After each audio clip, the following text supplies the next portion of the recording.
พระทานกำลังจะเดินทางกลับแล้วจากเพิ่นมาเป็นประธานเปิดตาแสงตะวันออกร้อยเมฆกะเบิดเวลาที่เพิ่นจะกลับแล้วเนาะคุณเป็นมากับเฮลิคอปเตอร์ของกองทัพ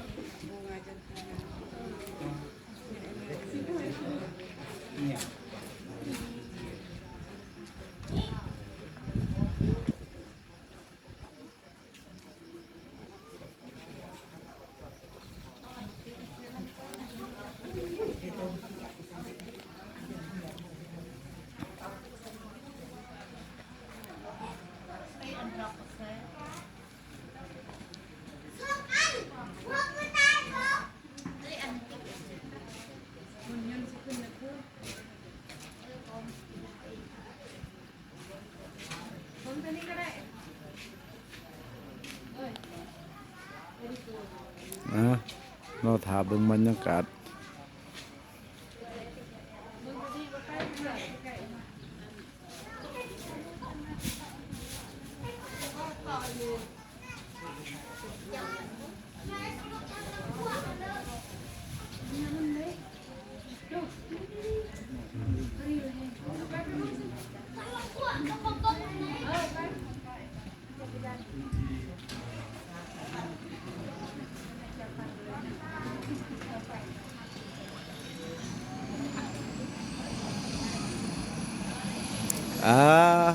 เฮลิคอปเตอร์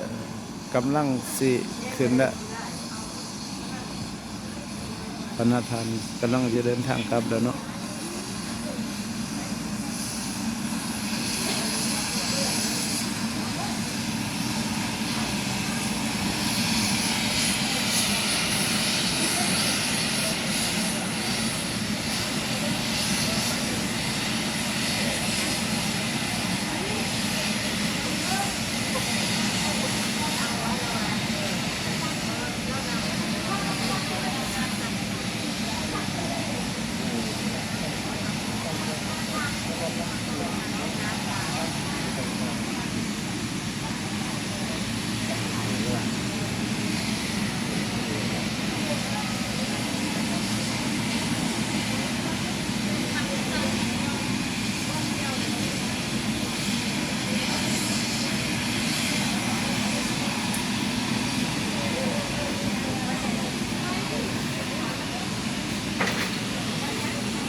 เฮลิคอปเตอร์กำลังใกล้สิขึ้นแล้วพี่น้องนะ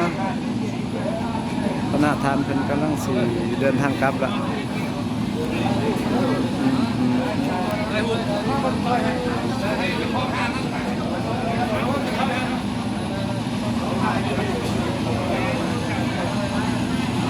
เนาะกระถาเบิ่งบรรยากาศน้ำกันพี่น้อง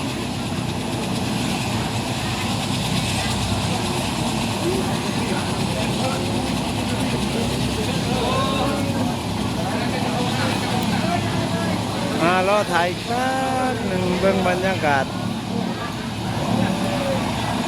อีกหน่อยหนึงเริ่มแล้วใกล้แล้วใกล้จะขึ้นแล้วบาย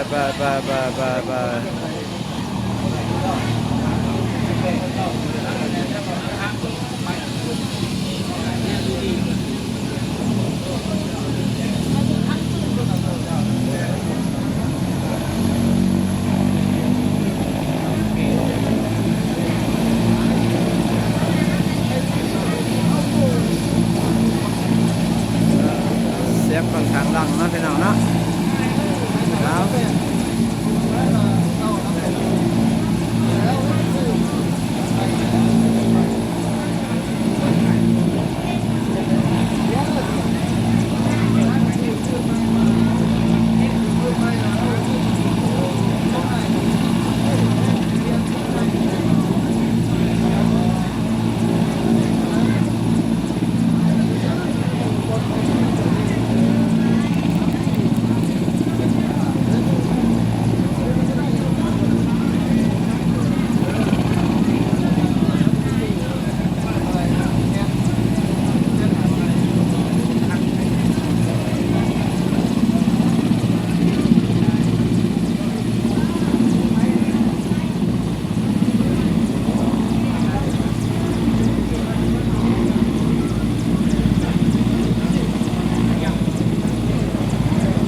กำลังขึ้นแล้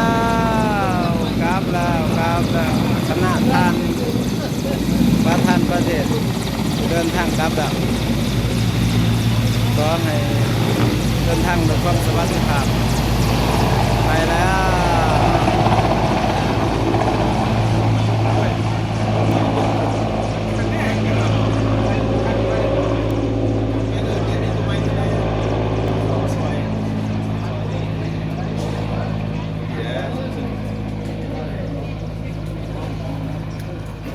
เนาะ